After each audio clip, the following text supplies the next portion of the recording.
우리는 하늘나라, 하나님 나라의 시민입니다. 영원한 가치, 절대적인 가치를 기준으로 살아가는 사람들입니다. 이 땅에서는 거류민, 다른 나라 국적을 가지고 살아가는 그런 사람이요, 나그네, 지나가는 사람입니다. 때문에 일시적인, 절대적인 가치가 아닌 것들을 우리가 얽매일 필요가 있는가라는 질문을 하면서 이 땅의 질서를 무시하는 경향이 있을 수 있습니다. 그러나 사도 베드로는 그 자체로는 영원하지도 절대적이지도 않은 이 인간이 만든 모든 제도에 순종하라고 말합니다. 그리스도인은 법을 지켜야 합니다. 그리고 그 법에 기초한 정책들과 사회적 규약들에 순종해야 합니다. 그리고 그 일들을 집행하는 사람들에게까지 순종해야 합니다. 기본적으로 그리스도인은 자유로운 사람, 자유자입니다. 세상의 그 어떤 것도 그리스도인을 얽어맬 수 없습니다.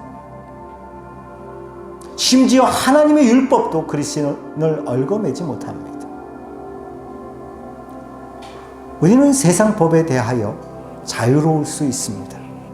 그러나 이 자유를 나의 욕심, 나의 인간적인 정욕을 채우는데 사용해서는 안 됩니다.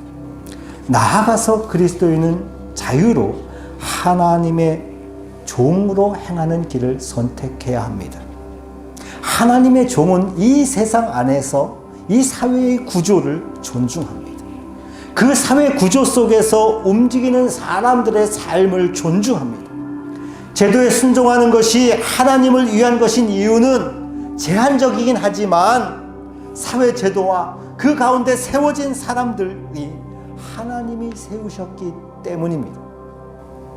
여러분, 우리가 제도에 순종함으로 사람들과 함께 해줌으로 말미암아서 사람들이 너희들은 하나님 나라에 속했다는 이유로 잘난 척하고 영원한 것을 안다는 이유로 우리를 무시한다라는 이 무식한 말들이 설 자리가 없게 하는 것입니다.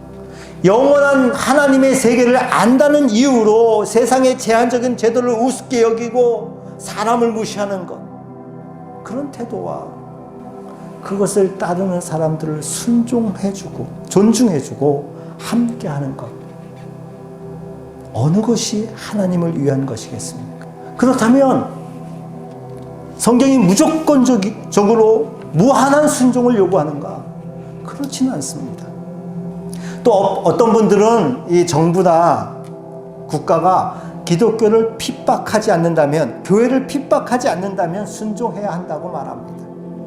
그러나 여러분, 기독교를 핍박하지 않는다고 해서 무조건 다 순종해야 하는 것은 아닙니다. 잘못하면 교회를 핍박하지는 않지만 다른 사람들을 핍박하는 그 악에 대해서 침묵할 수 있기 때문에 그렇습니다. 그렇다면 순종의 시금석은 무엇인가? 우리는 이 법이, 권세가 기본적인 공의에 기초하고 공동체의 선을 지향하고 있는지 살피며 순종해야 합니다.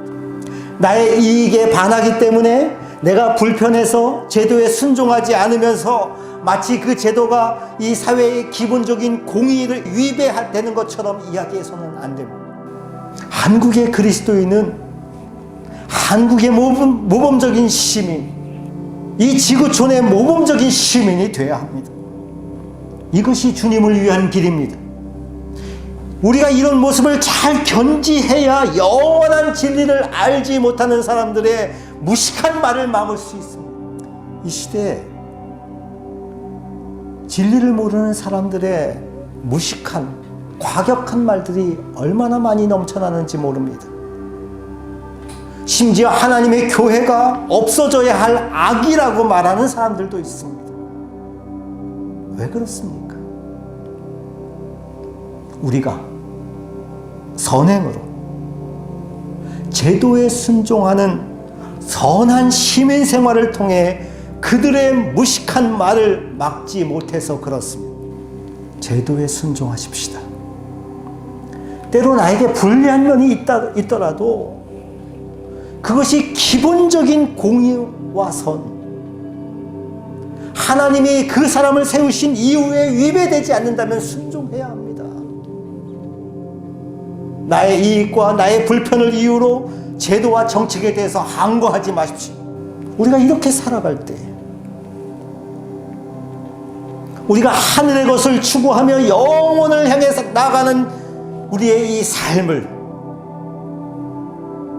비난하는 무식한 말들, 그 말들을 막고 하나님의 뜻을 성취하는 길을 걸을 수 있습니다.